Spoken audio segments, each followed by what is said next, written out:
예, 어제는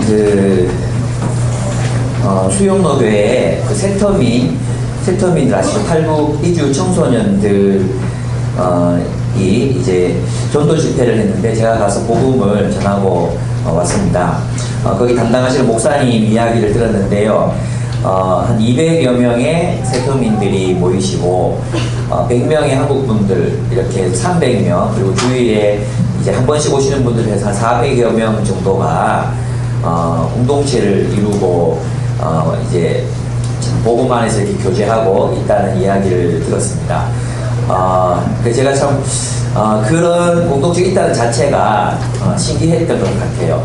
벌써 이제 통일을 미리 살아가시는 분들이 계시는구나. 그래서 예전에는 그냥 이제 이름이 뭐 북한 선교 이런 공동체였는데 지금은 바뀌어가지고 통일 비전 공동체 이름을 바꿔서 이제 모임을 하고 있었습니다. 여기저기서 북한 말씨가 뭐 이렇게 막 들리니까 신기하기도 하고, 네, 그랬어요. 청소년들이 모였는데 원래 중학생이 많다고 그래가지고 이제 어떡하지 하고 갔었는데 초등학생이 더 많은 거예요. 그래가지고 정말 낭패다. 그래서 다행히 초등학교 저학년들을 내려보내고 중고등학생들이 이 초등학생처럼 보였는데 고등학생들이더라고요. 못하니까 좀 작고, 근데 이미 이제 북한의 그런 모습은 많이 없어지고 세련된 옷을 입고 이렇게 앉아서 같이 예배를 드렸었습니다.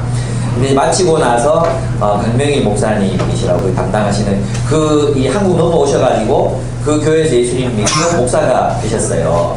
근데 그분이 이제 얘기를 해주시는데 북한에서 온 청소년들이 한국 학교 생활을 너무 힘들어한대요. 새벽부터 나가서 저녁 늦게까지 있는 그 학교 생활이 너무 힘들어서 뭐라고 얘기합니까? 그러니까 북한 돌아가고 싶다고. 우리 한국 우리 한국 교육은 북한보다 더 강력한 강도 높은 교육을 우리가 시키고 있습니다. 그래서 뭐가 좋냐 그러니까 거기 가면 노동 교화 이런 게 있잖아요. 노동한대요. 그게 더 좋다고. 자연도 보고 양도 먹이고 그게 더 좋다고.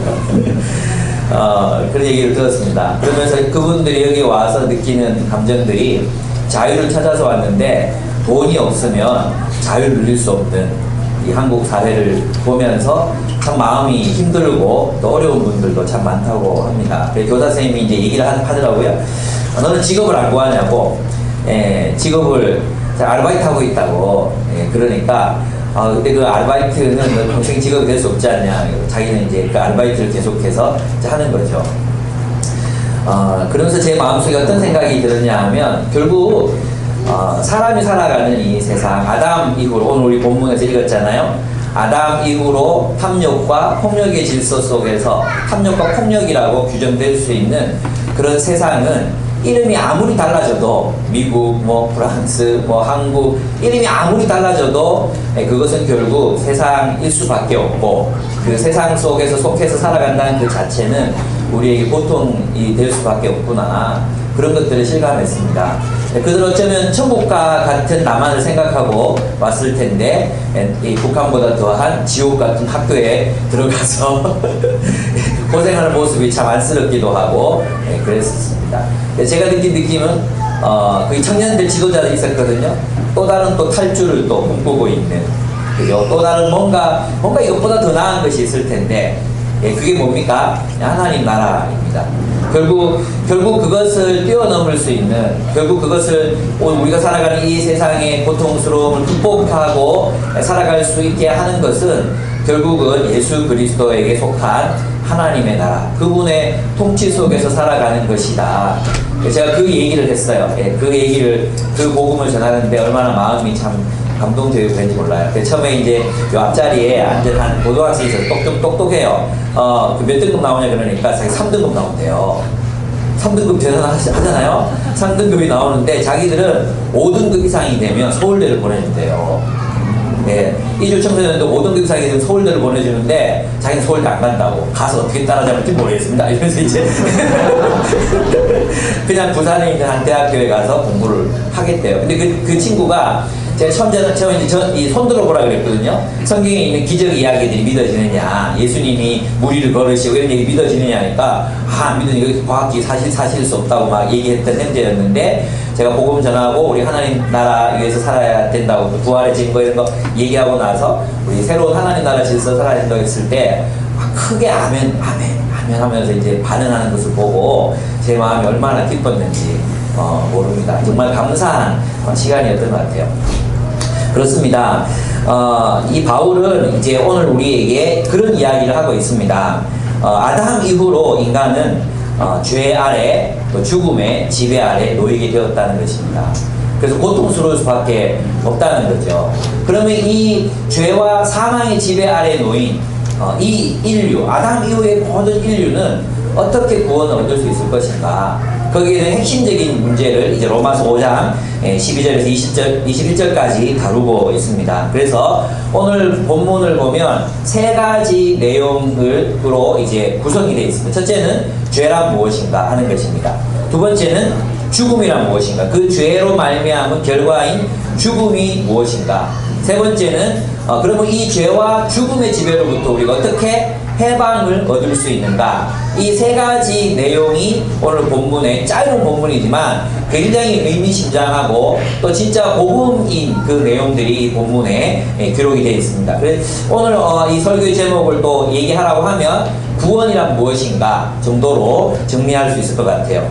바울은 죄를 이렇게 봅니다. 바울은 죄를 첫째 역사적인 것으로 봅니다. 역사적인 것. 우리는 죄가 유전된다 이렇게 얘기해서 유전설 뭐 이런 게 얘기하지만, 실제로 사도 바울은 뭐라고 얘기하고 있냐면 죄는 역사적인 것이라는 것입니다. 그건 뭐냐면 아담이 하나님을 떠난 이후로 이 죄가 인류의 역사 속으로 흘러 들어왔다는 것입니다. 그리고 하나님을 떠난 이후로, 하나님을 떠난 아담 이후로 모든 인류는 그 죄의 영향력 하에서 살아갈 수밖에 없게 되었다는 것이죠. 그래서 죄란 다름이 아니라 바로 하나님을 떠나서 살아갈 수밖에 없는 인간의 모습, 하나님을 떠나서 살아가는 인간의 모습, 하나님을 떠나서 인간들이 만들어가는 세상, 하나님을 떠난 인간들이 만들어가는 인간 공동체들의 그 공동체들의 모습이 바로 죄라는 것입니다. 그래서 하나님을 떠난 이유는 하나님의 지배를 이제 벗어났기 때문에 모든 인류는 그 하나님을 떠남, 하나님과의 분리, 하나님과의 소외 속에서 살아갈 수밖에 없게 되었습니다.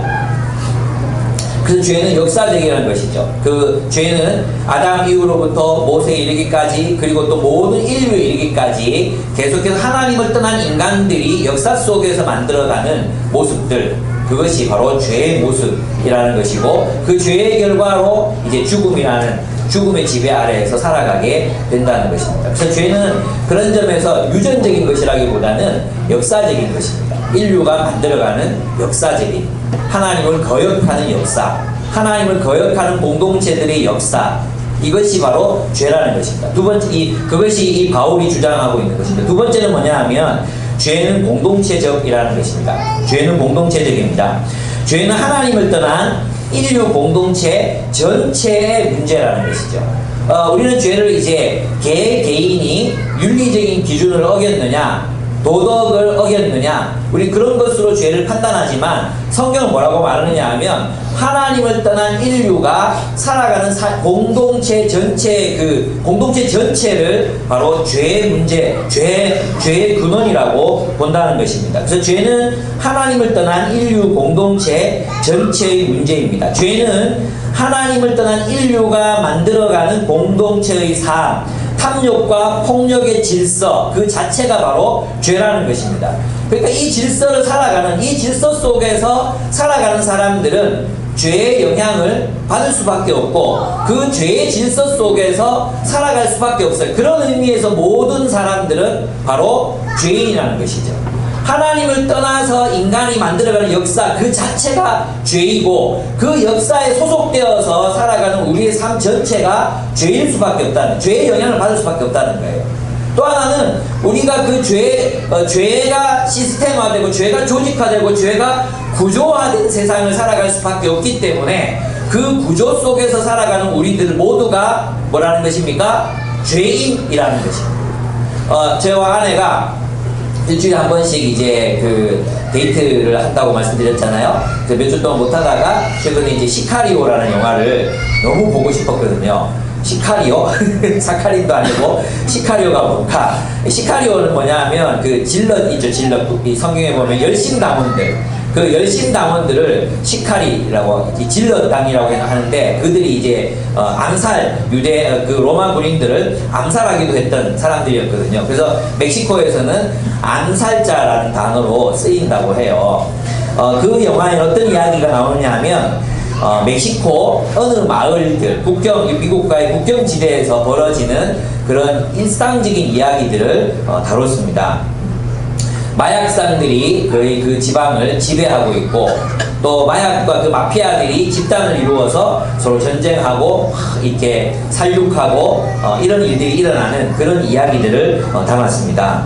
그들이 이제 소탕하기 위해서 이제 CIA가 작전을 짜는 거예요.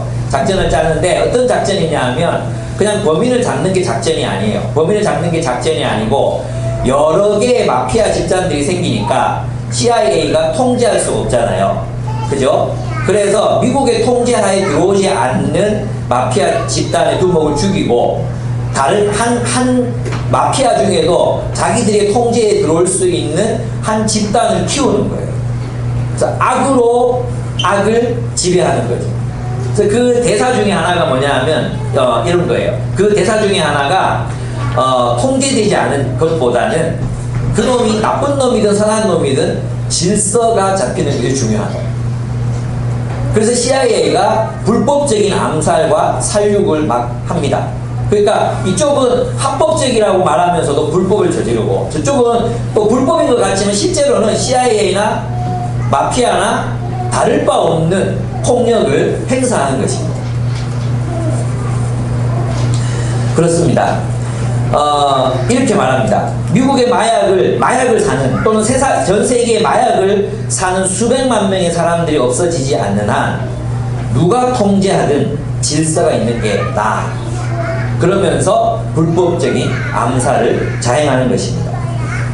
제가 지금 그렇죠. 그런데 이런 과정 속에서 CIA도 전부 다 악의 질서 속에 편입돼 있고, 그 마피아와 거의 닮아 있고, 또 마피아처럼 행동해야 그 악을 제압할 수 있다고 믿는 거예요. 뿐만 아니라 마피아들도, 그 마피아에는 경찰들, 그리고 선량한 가족들, 또 일반적인 시민들, 모든 사람이 그 마피아가 벌어들인 돈으로 생활하고 싸우고 살아가고 있는 거예요. 그러니까 그 질서 속에 모든 사람이, 그 국경지대에 살아가는 모든 사람이 다 가담해 있어요. 아무도 죄인이 아닌 자가 없는 거죠. 결국은 이제 선량해 보이던 한 경찰관이 있었는데, 결국 알고 보니까 마약을 안전하게 운송하는 일을 도우는 사람이었어요. 자기 아들과 축구도 하고 자기 아들과 잘 놀아주는 사람, 일상을 살아가는 사람이었어요. 근데 그들에게는 또한 마약을 유통하는 것도 그들의 일상이고, 또 그 일 때문에 누군가를 죽여야 되거나 죽음의 위협을 받아야 되는 것도 그들의 일상이라는 거예요. 이렇게 얘기하니까 그 사람들은 정말 그렇다. 악의 질서 속에 살아가는구나. 악한 그 지배를 받아 살아가는구나 생각하잖아요. 우리는 어떨까요? 우리는 오늘은 많은 사람들이 자기가 죄인이 아니라고 생각해요. 근데 여러분, 우리는 어떤 사회를 살아가고 있습니까? 자본주의 사회를 살아가고 있죠. 자본주의 사회를 살아가고 있습니다. 여러분, 자본주의 역사를 읽어보면 그냥 이제 여러분이 대학 다니면서 또 고등학교 때 조금이라도 관심 있었던 사람들 느끼실 거예요. 자본주의 자체는 무엇에서 출발했습니까? 착취의 역사에서 출발하는 거예요. 처음에는 농민들을 착취하고, 다음에는 제3세기 가난한 사람들을 착취해요. 그 착취의 역사가 없었으면 자본은 축적될 수가 없었어요. 착취의 역사 위에 기록된 게 자본주의예요. 그러면 우리가 마치 그 마약으로 벌어들인 돈으로 삶을 영위하는 사람들처럼 우리들도 어떻습니까? 억압과 착취의 질서 속에서 가담해서 살아가고 있다는 것입니다. 여러분, 나치에 가담한 장교가 나는 사람 안 죽였어요. 난 시키는 대로 했어요. 나는 그냥 문서에 그냥 수용소에 이렇게 물품 배달했어요. 가스 배달했어요. 이런 걸로 그의 죄가 없어질 수 있습니까? 그들 나치 전위대의 일부였다는 사실만으로 이미 죄가 있는 거죠. 똑같이 우리 인류가 하나님을 떠나서 하나님을 거역하고 하나님을 배반하고 또 하나님이 뜻하시지 않은 그런 일, 억압과 착취, 탐욕의 구조 속에서 우리가 일부가 되어서 살아가고 있다는 그 자체가 뭐예요? 우리가 죄인이라는 것입니다. 그래서 죄는 개인에게 묻는 하나님의 책임이라기보다도 인류 전체를 향해서 하나님께서 선고하시는 선고하시는 너희는 죄인이다. 이 말은 하나님을 떠나서 살아가는 우리가 공동체로 살아갈 수밖에 없는데, 하나님을 떠나서 살아가는 공동체의 삶, 하나님을 거역하는 그런 집단에 속해서 살아가는 그 삶 자체를 우리는 죄라고 부를 수밖에 없다는 것이죠. 그런 의미에서 아래 의인은 아무도 없다는 것입니다. 모두가 다 죄에 가담했고 구조화된 죄의 질서 속에서 살아가고 있다는 것입니다. 그렇습니다. 세 번째, 죄는 보편적인 것입니다. 죄는 모든 인류에게 영향을 미쳤습니다. 그렇지 않겠습니까? 예, 하나님을 떠나서 구조화된 그런 죄의 질서 속에서 우리가 살아가고 있는데 어떻게 아무도 그 영향을 받지 않았다고 이야기할 수 있겠습니까? 우리 모두는 죄의 지배 아래 놓여 있습니다. 그리고 죄는 죽음을 불러옵니다. 그래서 죄로 인해서 14절을 보시면은, 그러므로 아담으로부터 모세까지 아담의 범죄 뭐겠어요? 하나님을 떠나는 죄죠. 선악과를 까먹었잖아요. 하나님을 떠나서 내가 하나님같이 되겠다, 내가 하나님처럼 되겠다는 말은 내가 하나님처럼 전등하게 지키겠다 이런 말이 아니라, 내가 기준이 되고 내가 율법이 되고 또 내가 모든 것을 행하는 사람, 내가 주인이 되겠다. 하나님이 아니라 내 스스로 내가 기준이 돼서 내가 살아가겠다. 이거죠. 자기중심적인 삶, 그것이 바로 죄입니다. 그런데 그런 하나님을 거역하고 하나님을 떠나는 죄를 짓지 않은 모든 사람들에게도 이 죄의 영향력이 미쳤다는 것입니다. 그래서 아담으로부터 모세까지 아담의 범죄와 같은 죄를 짓지 아니한 자들에게도 사망이 왕노릇하였나니 그랬어요. 왕처럼 군림했다. 그러니까 사망이 지배하고 있다. 죽음이 지배하고 있다. 그래서 세상은 뭡니까? 죄와 사망이 지배하는 나라인 것입니다. 세상이라는 것은 그래서 여러분 있잖아요. 죄의 문제를 다룰 때에는 지배, 통치, 이 통치의 개념을 벗어나서는 죄를 이해할 수 없어요. 죄는 누구의 지배를 받는 것이냐? 바로 죄, 하나님을 떠난 자기중심성, 탐욕, 그 탐욕과 폭력의 질서에 지배당하는 삶, 그 질서 속에 편입되어서 살아가는 그 삶 자체를 뭐라고 그래요? 죽음이다, 사망이다, 이렇게 성경은 선언하고 있는 것입니다. 그래서 여러분, 구원은 통치 개념을 이해해야 되는 거예요. 통치. 구원이란 뭐냐 하면 그 죄와 사망의 지배로부터 벗어나서, 예, 오늘 본문에 나타나는 것처럼 그리스도의 지배, 그리스도 은혜와 그리스도의 통치 속으로 옮겨지는 것, 통치자, 우리의 지배자를 바꾸는 것, 바로 그것이 구원의 참된 개념이라고 할 수 있습니다. 구원은 단순히 우리가 심판을 벗어나는 것이 아니라 우리가 누구의 통치를 받을 것인가, 그 문제가 구원의 핵심적인 개념이 되는 것입니다. 그러니까 여러분, 우리가 구원받았다고 말하면서도 여전히 죄와 사망의 통치에 순종하면서 살아가고 있다면, 다시 말해서 이 세상을 거슬러 올라가기로, 이 세상의 지배를 거부하기로 결단하지 않는다면 우리는 구원의 도상, 구원의 여정 가운데 포함되어 있지 않은 것이라는 것이죠. 여러분은 누구의 통치 속에서 살아가고 계십니까? 누구의 질서를 살아가고 계십니까? 그래서 죄로 인해서 모든 인류는 죽음의 지배를 받게 되었습니다. 그래서 첫째, 아담에게서 보여준 죽음이란 하나님과의 관계의 단절입니다. 하나님과의 관계의 단절입니다. 죽음은 다른 게 아닙니다. 죽음은 있잖아요. 원래 나뭇가지에서 꺾여지는 것입니다. 그죠? 하나님으로부터 단절되어 잘려 나가는 것. 하나님으로부터만 아니라 하나님과 하나님이 통치하시는 하나님의 나라, 하나님의 공동체, 그 하나님의 백성들의 삶 속에서 떨려나가는 것, 꺾여져 나가는 것, 그것이 바로 죽음이라는 것입니다. 그것이 아담이 경험했던 하나님을 거역하고 자기가 하나님처럼 살 수 있을 줄 알았는데 그게 아니라 하나님과 하나님의 백성들로부터 영원한 단절과 소외를 경험하며 살아갈 수밖에 없었어요. 그리고 그들은 누구의 지배를 받게 됐습니까? 탐욕과 폭력의 지배 속에서 살아갈 수밖에 없게 되었던 것입니다. 그래서 여러분 있잖아요. 잘 보십시오. 창세기를 보시면 이 선악과를 따먹으면 네가 스스로 하나님인 것을 주장하면 어떻게 된다 그랬어요? 정령 죽으리라 했잖아요. 정령 죽으리라 했죠. 그 죽음이 그러면 그 살아있을 때는 어땠어요? 아담이 하와를 향해서 살아있을 때 어떤 고백을 했습니까? 이는 내 뼈 중에 뼈요 살 중에 살이라는 고백을 했어요. 그죠? 이것은 살아있다는 증거. 이게 생명이에요. 생명은 뭐냐 하면 모든 이웃을 내 뼈 중에 뼈, 살 중에 살로 여기며 사랑하며 사는 거예요. 이게 생명이에요. 그게 살아있는 거예요. 그죠? 그런데 아담과 하와가 선악과를 따먹었어요. 너 정령 죽으리라 했는데 이제 죽었어요. 어떻게 죽었습니까? 첫째는 상호 책임을 거부해요.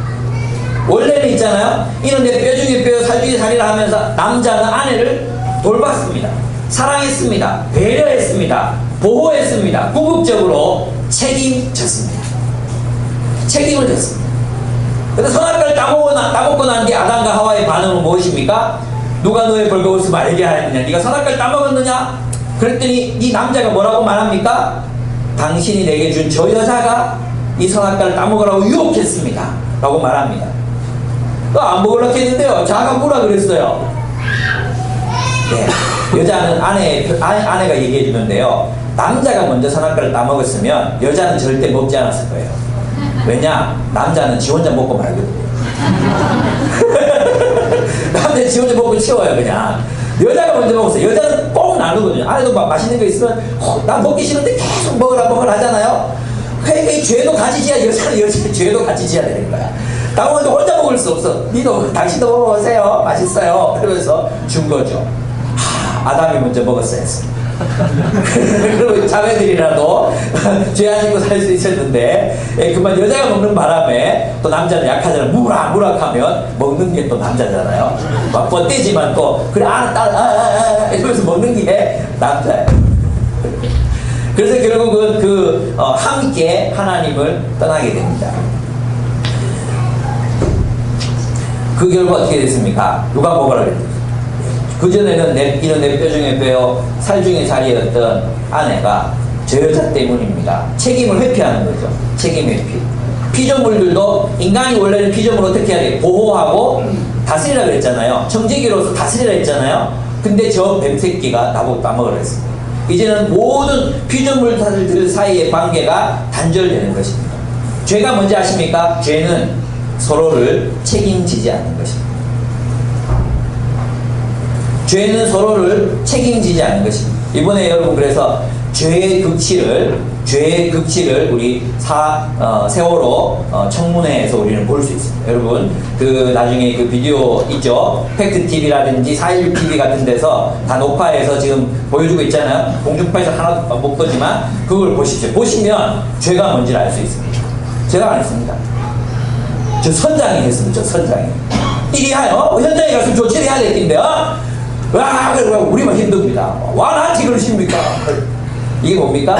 책임 전가예요. 책임 전가. 책임 전가가 바로 죄입니다. 책임 전가. 관계가 단절되는 거죠. 뿐만 아니에요. 그 책임 전가에서 나오는 게 뭔지 아십니까? 여러분도 그렇지 않습니까? 아니 저 사람이 가난한 거하고 내가 무슨 상관이 있습니까? 그게 죄예요. 아프리카 사람들 굶는 거하고 내가 무슨 상관이 있습니까? 바로 그게 죄라니까요. 인간은 서로 책임지도록 창조되었어요. 근데 서로 책임지지 않는 삶 그 자체가 죄라는 것입니다. 거기에서 뭐가 나옵니까? 탐욕의 합리화가 나오는 거예요. 탐욕의 합리화. 그 탐욕을 합리화시켜주고 구조화시켜주는 게 정치예요. 정치. 인간의 정치. 여러분 보셨죠? 자본주의 역사 바로 알기 이 책에 보면 그 자본가들의 탐욕을 정당화시켜주는 게 법이고 정치고 정부가 했던 일이었어요.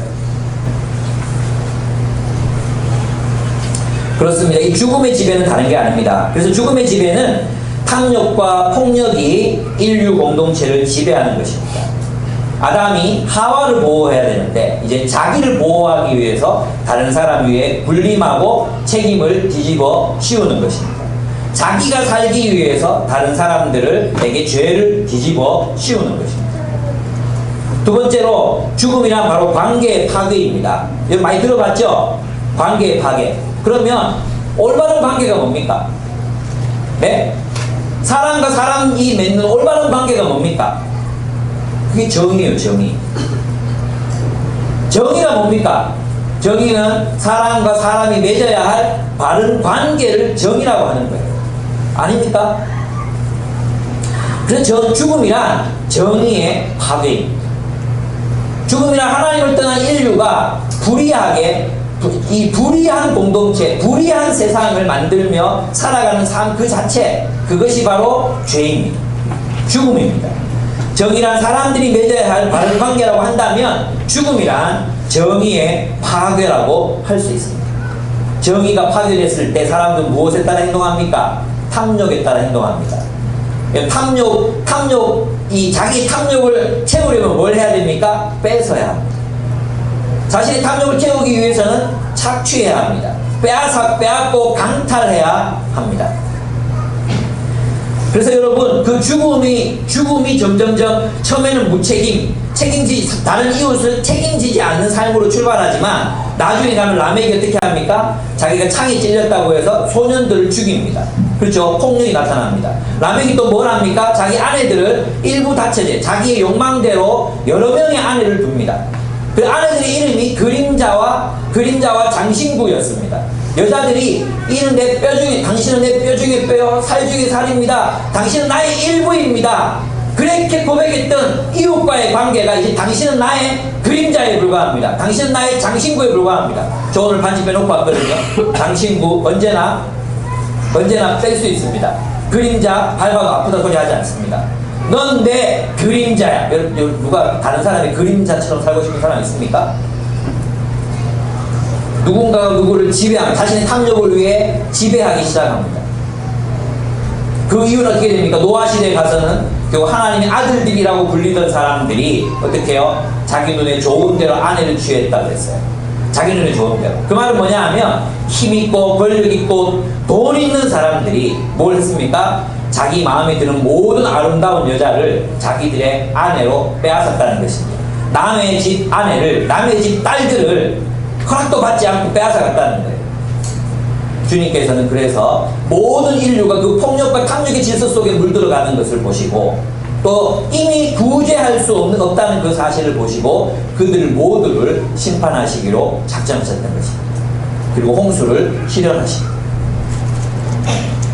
정의가 파괴되면 하나님께서는 일어나서 싸우십니다. 그래서 죽음이 뭡니까? 여러분 성경이 말했던 아담과 하와를 향해서 죽었다. 너는 정녕 죽을 것이다. 그게 바로 노아 시대 죽음이 나타나는 거예요. 그 죽음이 뭐죠? 정의가 파괴된. 정의가 파괴된 공동체를 살아가는 거죠. 정의가 파괴된. 사람이 사람을 더 이상 서로를 책임지지 않고 사랑하지 않고 오직 자기 자신의 탐욕과 폭력, 자기 자신의 탐욕을 채우기 위해서 폭력을 저지르고 지배하고 군림하고 착취하는 그런 세계를 살아가는 삶 그 자체를 뭐라고 한다고요? 죽음이라고 얘기하는 것입니다.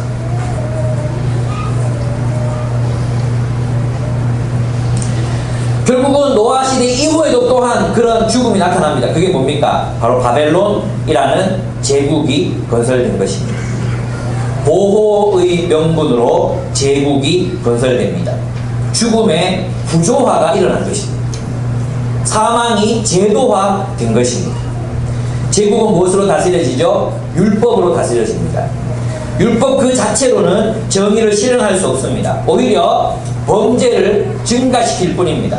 이 범죄는 도둑질하고 이런 걸 말하는 게 아닙니다. 여러분 법은 합법적인 착취를 가능하게 합니다. 법률은 합법적인 착취를 가능하게 합니다. 그런 방식으로 어떻게 합니까? 세상의 범죄를 증가시킵니다. 오늘날 일어나는 중동에서 일어나는 전쟁, 유고슬라비아에서 일어났던 코소보 사태, 또 하마터면 중국하고도 어쩌면 뭐 전쟁이 일어날지도 모르잖아요. 우리나라 지금 제일 위험한 거예요. 중국과 미국의 패권 싸움에 딱 우리가 중심에 있어요. 우리가 어느 편에 붙느냐에 따라서 누구의 미사일이 우리에게 나올지 몰라요. 그래서 우리 진짜 지혜로운 사람이 대통령이 돼야 돼요. 예. 명분상으로는 뭐 다 언론에 다 포장되어 있지만 실제로 돌아보면 전부 돈에 대한 탐욕 때문에 전쟁이 일어나는 것입니다. 돈에 대한 탐욕 때문에. 그리고 그 돈에 대한 탐욕을 합법화시켜주는 것입니다. 국가라는 것. 그렇습니다. 그래서 율법 그 자체로는 정의를 실현할 수 없습니다. 율법으로는 정의로운 공동체를 절대 만들 수 없습니다.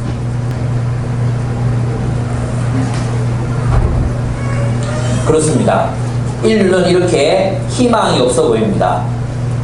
하나님을 떠난 인류는 죄와 사망의 지배 아래 놓였습니다. 달아날 구멍이 없습니다. 뭐 이슬람 문명, 힌두 문명, 유교 문명, 뭐 수많은 문명권들이 있지만 가만히 들여다보십시오. 힌두 문명, 그 신비로운 힌두 문명하고 생각해 보십시오. 어떻습니까? 높은 카스트들의 탐욕을 정당화하기 위해 카스트 제도를 만듭니다. 그리고는 절대 이 카스트 제도를 뒤집을 수 없도록 제도를 구조화시켜 놓았습니다. 뭘 정당화했죠? 인류의 탐욕을 정당화해서 합법적인 폭력으로 가난한 자들의 것을 빼앗습니다. 우리나라 유교 문명 어땠습니까? 말 안 해도 알죠? 양반들, 우리나라의 10%도 안 되는 그 양반들과 귀족들이 모든 토지를 다 소유하고 농민들을 억압하고 착취했습니다. 여러분, 우리가 살아가는 세상의 모습이라는 것이 굉장히 다양해 보이지만 이게 르네 지라르가 파악한 거예요. 네. 다양해 보이지만 다원화됐다고 말하지만 다원화된 게 아니에요. 일원화되어 있습니다. 오히려 그래서 우리 제국과 천국이라는 책을 쓴 분은 뭐라고 파악했습니까? 예, 포스트 모던. 그 다원화된 이 세상이 오히려 뭘 부추긴다 그랬어요? 탐욕의 지배를 부추긴다고 그랬어요. 오히려 탐욕의 추구를 더 정당화하는 시대 속으로 우리는 들어가고 있다는 것입니다. 여러분, 정말로 다양해 보이는 세상의 문명들이 사실 한 가지 목적을 위해서 건설되었는데 그것은 바로 탐욕의 구조화를 위해서, 탐욕의 정당화를 위해서 구조화된 것이라는 것입니다. 그것이 세상의 모습이라는 것입니다. 그래서 주님께서는 어떤 계획을 세우셨습니까? 주님께서는 우리 스스로의 힘으로는 도저히 이러한 삶의 상태로부터 아무도 스스로를 구원할 수 없었기 때문에 주님께서는 그리스도를 보내십니다. 15절을 한번 읽어보겠습니다. 그러나 이 은사가 뭐냐면 은혜의 선물은 이런 뜻이에요. 이 은혜의 선물은 그 범죄와 같지 아니하니 곧 한 사람의 범죄를 인하여 많은 사람이 죽었은즉 더욱 하나님의 은혜와 또한 한 사람 예수 그리스도의 은혜로 말미암은 선물은 많은 사람에게 넘쳤느니라. 또 이 선물은 범죄한 한 사람으로 말미암은 것 같지 아니하니 심판은 한 사람으로 말미암아 정죄에 이르렀으나 은사는 많은 범죄로 말미암아 의롭다 하심의 이름이니라. 아멘. 17절 같이 읽어보겠습니다. 시작. 한 사람의 범죄로 말미암아 사망이 그 한 사람을 통하여 왕노릇하였은즉 더욱 은혜와 의의 선물을 넘치게 받는 자들은 한 분 예수 그리스도를 통하여 생명 안에서 왕노릇하리로다. 아멘. 아멘. 여러분, 아담 이후로 이 세상은 탐욕과 폭력의 질서 속에서 사람들 억압하고 착취하고 눌렀습니다. 세상은 죄와 사망 속에 갇혀 있었습니다. 그런데 하나님께서 그리스도를 보내십니다. 하나님의 은혜의 선물이신 그리스도를 보내십니다. 그리고 그 그리스도에게 속하게 함으로, 사람들을 그 그리스도에게로 속하게 함으로 새로운 질서를 가지고 오셨습니다. 그 새로운 질서 속에서 우리가 살아가게 함으로 우리를 구원하신 것입니다. 무엇으로부터 건져내신 것이 구원은 건져내심입니다. 무엇으로부터 건져내셨습니까? 바로 죄와 사망이 지배하는 세상으로부터 우리를 건져내셔서 그리스도에게로 속하게 하셨습니다. 그래서 구원이란 소속의 변화를 말하는 거예요. 여러분, 우리가 여전히 세상 속에서 계속 세상 속에서 머무르고 세상 속에서 나의 위치를 고정하고 내가 세상 속에서 나의 정체성을 발견하면서는 구원을 얻을 수 없습니다. 우리는 그리스도에게로 옮겨야 합니다. 그리스도의 통치 속으로 들어와야 합니다. 그리스도께서 다스리시는 삶 속으로 들어와야 합니다. 그리스도께서 다스리시는 백성이 되어야 합니다. 그것이 바로 주님께서 우리에게 베푸신 은혜, 그것이 바로 우리에게 베푸신 구원이라는 것입니다. 아멘? 그렇습니다. 그래서 한번 정리해보면 아담 이후에 죄가 있어요. 죄. 하나님 떠난 죄가 있어요. 그죠? 자존하겠다. 하나님 없이 살겠다. 그 죄가 뭘 만들었습니까? 사망이 왕노릇하게, 사망이 통치하게 만들었습니다. 그래서 우리는 그 사망이 지배하는 세상 속에서 사망의 종노릇하며 살아갔습니다. 죽음의 종노릇하며 탐욕과 폭력의 질서에 굴복하며 살아갈 수밖에 없었습니다. 우리도 세상 다른 사람들처럼 그들이 추구하는 그런 삶을, 탐욕을 추구하며 그들이 합법적이라고 만들어오는 그 방식을 따라서 다른 사람에게 군림하고 다른 사람들의 것을 빼앗고 그렇게 살아왔었습니다. 온 세상이, 그래서 이 사망이 온 세상을 지배했다는 것이죠. 그리고 여러분, 그 탐욕과 폭력의 질서가 바로 우리 자신에게로 내면화되어 버렸습니다. 내면화된 것입니다. 그것을 성경은 뭐라고 그래요? 죽었다라고 얘기합니다. 우리 죽어 있었습니다. 우리는 세상의 일부가 되어 있었습니다. 그런데 이제 주님께서 우리를 구원하셨습니다. 우리는 예수 그리스도께 속한 것입니다. 무엇으로요? 은혜로요. 여러분, 죄가 많은 사람들을 죽음의 지배 아래 놓이게 했죠. 그러면 은혜는 어떻게 한다고 그랬어요? 은혜는 더 많은 사람들을 주님께로 인도해서 그들에게 구원을 베푸실 것이라는 것입니다. 여러분, 17절을 보면 한 사람의 범죄로 말미암아 사망이 그 한 사람을 통해 왕노로 하였으니 더욱 은혜와 의의 선물을 넘치게 받는 자들은 한 분 예수 그리스도를 통하여 생명 안에서 왕노릇하리로다 라고 말하고 있습니다.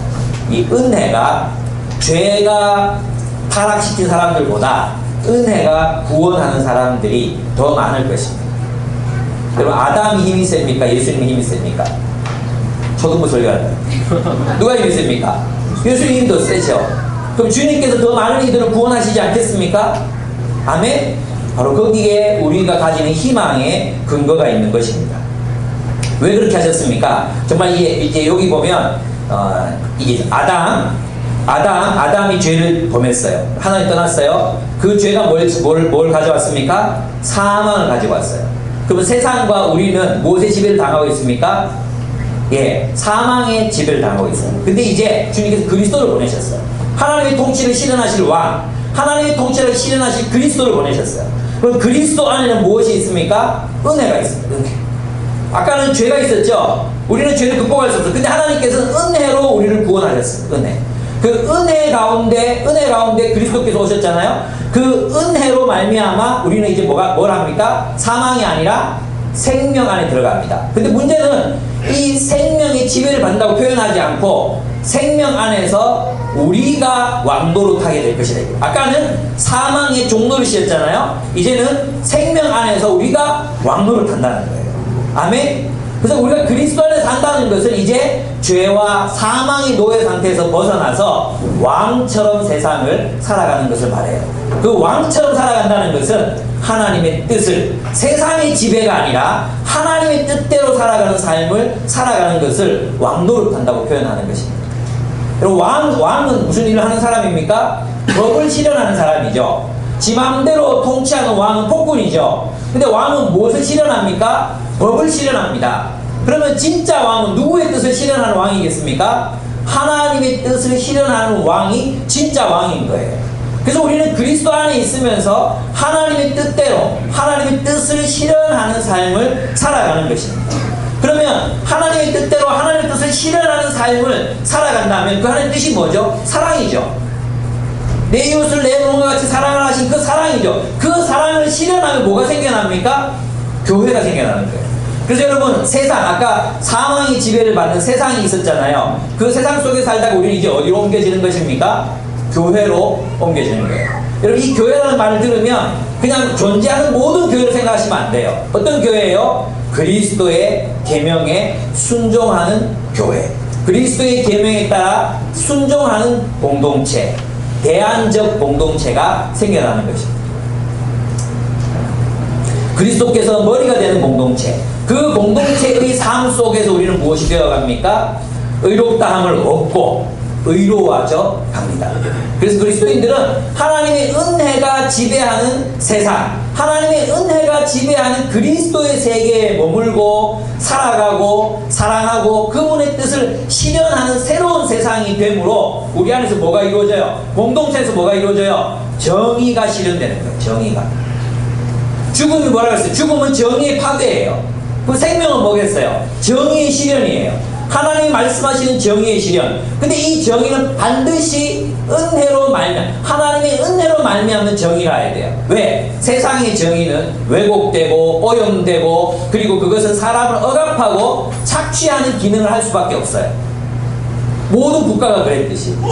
그래서 있잖아요. 오직 우리는 은혜로 말미암는 그리스도의 정의, 은혜로 말미암는 그분의 그리스도의 정의를 실현하는 공동체, 그 은혜로 말미암는 의를 우리가 실현해 갈 때에 우리 진정으로 정의로운 세상을 세상 속에 출현시킬 수 있는 것입니다. 그래서 사도 바울의 전략은요, 사도 바울은 그래서 그런 의미에서 굉장히 뛰어난 상상력을 발휘하고 있는 것입니다. 여러분, 세상에 일부가 된 사람들, 세상에 편입된 사람들 기껏해야 세상의 정권을 바꾸자, 그거밖에 얘기할 수 없습니다. 권력 구조를 바꾸자, 그렇게밖에 얘기할 수 없습니다. 사도 바울은 뭘 얘기하는지 아십니까? 하나님으로부터 계시받은 그는 이 세상, 이 제국 안에 자그마한 예수 그리스도를 주인으로 모시고 따르는 자그마한 정의의 공동체들을 세우자. 그리고 그 정의의 공동체가 이 세상에 하나님의 정의를 실현할 수 있도록 하자. 그는 새로운 세계를 꿈꿨던 사람이었습니다. 여러분, 그래서 있잖아요. 우리의 성화는 어디에서 이루어지는가? 하나님과의 1대1 관계 속에서만 이루어지는 게 성화가 아닙니다. 성화는 주님이 통치하시는 공동체 속에서 이루어져 가는 것입니다. 우리가 함께 거룩해져 가는 거예요. 우리 공동체가 함께 정의를 실현하는 공동체가 되어야 됩니다. 함께 정의를 실현할 때 우리 안에 뭐가 이루어집니까? 세상은 정의가 파괴됐어요. 죽음이에요. 그런데 이제는 정의가 실현되는 공동체를 그럼 뭐라 그랬어요? 생명을 얻는다. 생명. 그래서 본문에 보면은 이런 이야기를 하죠. 5장 뒷부분에 가보면 21절 한번 같이 읽어보겠습니다. 21절 시작. 이는 죄가 사망 안에서 왕노릇한 것 같이 은혜도 또한 의로 말미암아 왕노릇하여 우리 주 예수 그리스도로 말미암아 영생에 이르게 하려 함이라. 영생이 뭡니까? 영원한 생명에 이르게 하려 함이라. 그러니까 이것은 어떤 일이 가능할 때 이루어지는 거예요? 은혜가 정의를 통해서 우리를 지배할 때, 다시 말해서 하나님의 은혜를 통해서 우리가 그 은혜의 관점에서 우리가 서로 인간관계를 맺고 우리가 은혜를 베풀고 하나님의 그 율법이 아니라 하나님의 사랑과 은혜로 서로를 대하고 십자가의 윤리, 내가 다른 사람들을 더 사랑하고 내가 다른 사람을 위해서 희생하고 책임지고 돌보고 이러한 삶을 통해서 우리 안에 이루어지는 게 뭐라는 것입니까? 생명이 이루어지는 거예요. 주님이 통치하시는 정의의 공동체가 될 때 우리 안에 뭐가 이루어져요? 생명, 정의가 실현되게 되는 것입니다. 여러분, 지금 교회가 보이십니까? 제가 이 말씀을 드릴 때 교회의 영광이 보이십니까? 교회는 그래야 하는 것입니다. 교회는 그래야 하는 것입니다. 그래서 사도 바울의 함의를 빌리면 이게 무슨 뜻이죠? 로마 제국에는 소망이 없다는 것입니다. 로마 제국은 팍스 로마나 그들이 세상의 평화와 정의를 가지고 왔다고 그들의 입으로 외치지만 그들의 질서는 제국의 질서요, 피와 폭력으로 인한 질서일 수밖에 없다는 것입니다. 진정한 평화는 오직 그리스도를 통해서 온다는 것입니다. 여러분, 이 이야기들이 있잖아요. 이 이야기는 사실은 누가 잘 아는 공산주의자들이 잘 알아요. 공산주의자. 북한 보여요. 이번에 임현석 목사님이십니까? 그분이 북한에 고아원도 짓고 캐나다에서 3,000명이 모이는, 이 캐나다에서 3,000명 모이는 교회 찾기가 어려워요. 그래서 캐나다 현지 신문을 보니까 메가처치 목사라고 그렇게 소개하고 있어요. 근데 그 목사님께서 북한으로 친히 들어가셔가지고 고아원을 수십 개를 세우고 정말 많은 일들을 했습니다. 근데 잡혔습니다. 제목이 뭐였습니까? 북한 정권을 전복하려 했다는 것입니다. 체제를 위협했다는 것입니다. 기독교는 그런 의미에서 어쩌면 현 체제를, 모든 세상의 체제, 공산주의, 자본주의, 이 모든 것들이 다, 국가주의, 민족주의, 이 모든 것들이 다 대안이 될 수 없다고 믿는 것이 기독교입니다. 누가 대안이죠? 그리스도와 그의 나라가 대안입니다. 그러면 이것을 우리 교회에 정말로 현실적으로 적용한다면 우리가 어떤 공동체가 되어야 된다는 것을 말합니까? 첫째, 은혜가 몰라요. 율법이 정의를 낳는 게 아니에요. 그죠? 율법은 범죄를 증가시킬 뿐이에요. 그럼 무엇이 의를 낳습니까? 은혜가 정의를 낳습니다. 여러분, 율법, 정의, 이런 것이 정의를 낳는 게 아니라, 정말 놀랍게도 사도 바울은 율법 체제 그 바깥에서부터 자원을 끌어오고 있는 것입니다. 정의는 어떻게 이루어지느냐? 하나님의 은혜를 입을 때 실현된다는 것입니다. 그리고 우리 공동체가 은혜의 공동체가 될 때 정의가 실현된다는 거예요. 여러분, 정의의 이름으로 수십만 명이 학살당했습니다. 정의의 이름으로 850만 명의 러시아인들이 죽었습니다. 정의의 이름으로 600만 명의 유대인들이 죽었습니다. 지금도 정의의 이름으로 수많은 IS들에 의해서 어린 소녀들이 강간당하고 목베임을 당해 죽고 있습니다. 여러분, 우리의 정의는요, 옳고 그름을 따져서 사람을 정죄하고 심판하는 게 아니에요.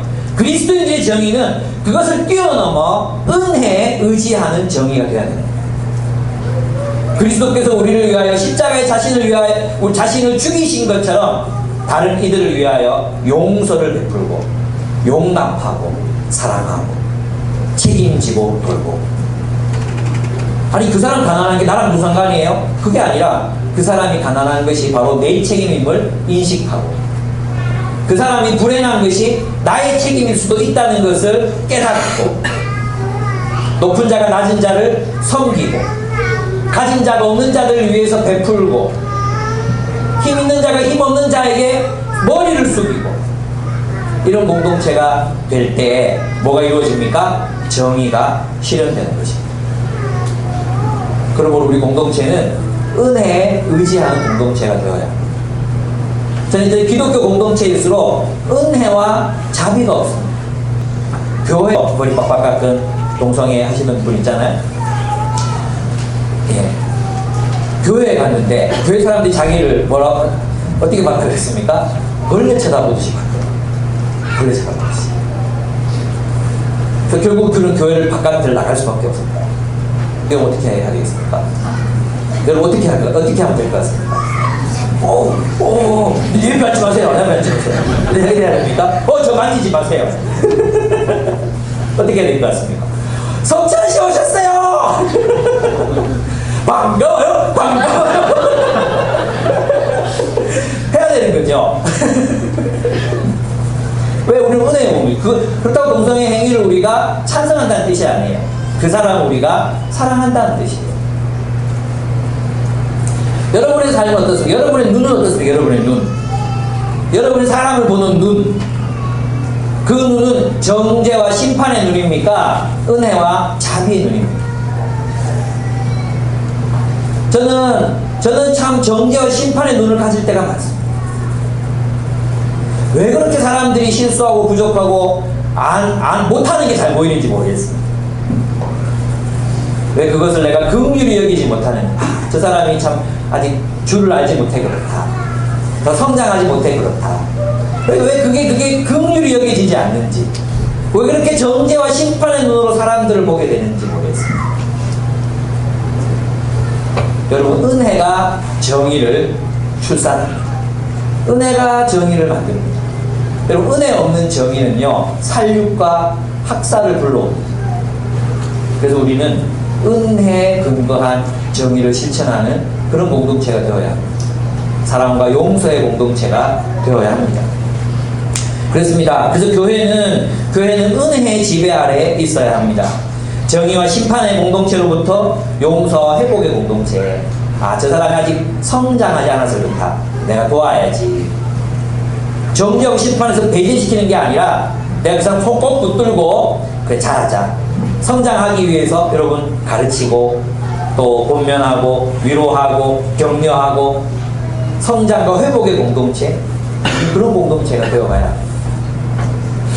그래서 그 은혜로부터 나오는 정의, 그 정의를 우리는 누리는 삶을 살아가야 할 것입니다. 그게 영생입니다. 여러분 영생은 여러분 은하철도 999에서 나는 그거 정말 동의했거든요. 은하철도 999 제일 마지막 장면 철이가 있잖아요. 철이가 탁 가잖아요. 영원 죽지 않는 행성으로 가잖아요. 메탈과 함께 탁 갔는데 아무도 안 죽어.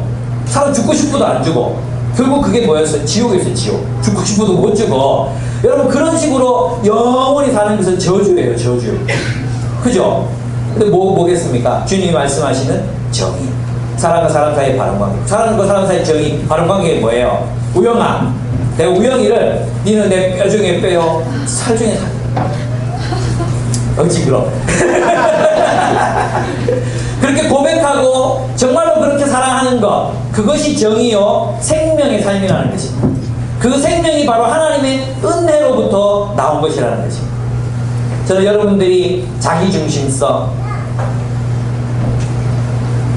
그 탐욕, 우리 안에 정당화되어 있는 그 자기 자신만을 위한 그 삶의 방향, 그리고 그 눈, 이것을 우리가 이제 벗어야 되지 않겠습니까? 세상으로부터 세상의 탐욕과 폭력의 질서가 우리 속에 깊이, 우리 몸 가운데 깊이 내면화되어 있고 새겨져 있습니다. 이제 이것을 벗어버려야 합니다. 우리가 사랑과 은혜의 공동체가 되므로 우리 안에 이제 하나님의 은혜와 생명과 진리가 내 안에 새겨지게 해야 합니다. 그래서 내가 살아가는 그 모든 삶이 사랑이고 내가 살아가는 모든 삶이 생명이고 은혜가 되어야 합니다.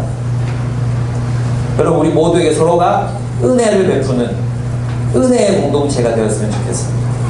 그리고 그 은혜를, 교회가 뭡니까? 그 은혜를 배우는 거예요. 은혜를. 교회가 뭡니까? 그 은혜를 배우는 공동체가 되는 거예요. 사람들이 와서 탐욕과 폭력의 질서 속에 찌든 사람들이 여기 와서 은혜를 배우는 것입니다. 그 은혜에서 정의와 생명이 나오는 것입니다. 아멘? 그래서 있잖아요. 뭐 동성애자들이 뭐 이렇게 막 거리 행진한다 할 때 피켓팅하고 뭐 불태워 죽이고 뭐 번개가 떨어져라 이런 것들 다 어디서 나오는 거예요? 은혜 없는 정의, 은혜 없는 정의. 그런 정의는 결코 세상을 바꿀 수도 없고 사람 한 사람조차 바꿀 수 없는 거예요. 차라리 그 사람들한테, 그 사람들이 이 데모 끝나고 뭐 이게 뭐 프레이드 다 하면서 목마르잖아요. 가서 커피 한 잔 사주는 게 복음 증거일지도 몰라요. 그렇지 않겠습니까? 춥겠다 하고 또 보시고 이런 것이 은혜일지도 모릅니다. 여러분, 여러분들이 서로를 바라보는 시각과 관점들을 한번 바라보십시오. 얼마나 자기 안으로 움츠러들어 있습니까? 얼마나 자기 자신만을 보호하고 자기 자신을 지키기 위해서 애를 쓰고 살아가고 있습니까? 손해보기 싫어하지 않습니까? 이래봤자 나한테 돌아오는 건 뭔데? 우리가 주로 생각하는 게 그거 아닙니까? 그게 뭡니까? 탐욕과 폭력의 질서가 내면화된 거죠. 이제는 그리스도께서 우리 안에 새로운 계명, 새로운 질서, 그것을 살아갈 수 있도록 주님 우리에게 성령을 보내셨습니다. 그럼 이제 그 질서를 따라 살아가야 할 것입니다. 여러분, 이런 삶을 살기 위해서는 우리에게는 새로운 상상력이 필요합니다. 그걸 또 부르고만 인용하지 않아도 여러분 우리가 자본주의, 또 우리가 살아가는 탐욕과 폭력의 질서 속에 갇혀 있어서는 절대 새로운 인생을 꿈꿀 수가 없습니다. 여러분 새로운 꿈을 꾸십시오. 여러분 제가 우리 리더 모임 때 자주 얘기했던 거예요. 잘 들으셔야 돼요. 우리가 그리스도인이 된다는 게 무슨 뜻인지 아십니까? 그리스도인이 된다는 것은 하나님의 정의를 위해서 산다는 뜻이에요. 다시 말해서 그리스도인이 된다는 삶 그 자체가 공적인 삶으로 들어오는 거예요. 더 이상 자기 자신만을 위한 삶을 포기하겠다. 이게 회심이에요. 내가 나만 잘 먹고 잘 살기 위해 살겠다. 이걸 포기하고 공적인 삶, 하나님 나라, 내 이웃을 내 몸과 같이 사랑하는 삶으로 이제는 살아가겠습니다. 세상에 하나님 나라의 공동체, 이제 내 이웃을 내 몸과 같이 사랑하는 정의가 실현되는 하나님 나라의 공동체를 세우며 살겠습니다. 그 사적인 삶에서 공적인 삶으로 우리는 회심하는 것입니다. 어쩌다가 복음이 네 개인 혼자 잘 살고 네 혼자 잘 먹고 잘 살고 복 받고 그러면 되는 것으로 전락해버렸습니까? 그래서 사탄의 복음입니다. 네 영혼이 잘된, 네가 네 영혼이 잘된 같이 범사에 잘되기를 바라노라. 그래서 한 사람 한 사람의 축복, 한 사람 한 사람의 어떤 영광, 우리 그런 것들만 추구하며 살아간다면 우리는 진정한 복음을 깨닫지 못한 것입니다. 그리스도인이 된다는 그 자체가 공공의 삶을 사는 것입니다. 남을 위해 산다는 것을 말하는 것입니다. 이 세상에 가난한 사람들을 위해서 살아간다는 것을 의미한다는 것입니다. 이 세상에 대안적 공동체를 세우기 위해서 나를 드린다는 것을 의미한다는 것입니다. 근데 여러분, 이런 삶이 없이도 그리스도인이 될 수 있다고 믿는 그 배짱은 어디서 나오는 것입니까? 여러분, 오늘 로마서 5장을 집에 돌아가셔서 100번쯤 읽어보십시오. 그럼 아실 것입니다. 구원은 소속의 변화입니다. 구원은 우리의 공동체를 바꾸는 것입니다. 세상으로부터 그리스도의 몸으로, 그리스도의 공동체, 세상의 탐욕과 폭력의 질서에서 벗어나서 그리스도의 사랑의 공동체 속으로 또 그 공동체를 이루어가기 위해 함께 사는 것입니다.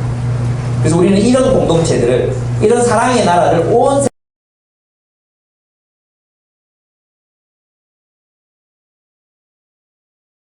세상 곳곳에 누룩처럼 심는 거예요. 누룩처럼. 겨자씨 같은 작은 씨앗들을 온 세상에 뿌리는 것입니다. 그들이 자라날 때 온 세상이 그리스도의 복음으로 변화될 것입니다. 아멘. 여러분, 새로운 상상력을 가지십시오. 그래서 이 자본주의의 질서를 뛰어넘는 새로운 공동체를 꿈꾸십시오. 그리고 굳건하게 실천하십시오. 그리고 뜨겁게 서로를 사랑하십시오. 그것이 그리스도인으로 사는 길이고 그것이 구원입니다.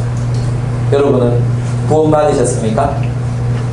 여러분 구원에 속하셨습니까? 마지막 날 그리스도께 속한 채로 발견되기를, 바울의 고백처럼 내가 그리스도께 속한 채로 발견되기를 원하노라. 내가 그리스도 안에서 발견되기를 원하노라가 바로 그런 뜻입니다. 그리스도 안에서 발견되기를 원하노라. 주님 오실 때 내가 그리스도 안에 있었다는 사실을 주께서 발견하게 되시기를 바랍니다. 나를 막 그리스도 안에 있는 줄 알고 나를 막 찾으셨는데 내가 없어. 난 너무 슬플 것 같아. 저 세상에 있어. 세상에 속해 있었어. 너무 슬프지 않습니까? 여러분, 주님 오실 때 그리스도 안에서 발견되시는 여러분의 생애가 되기를 축복합니다. 함께 기도하겠습니다.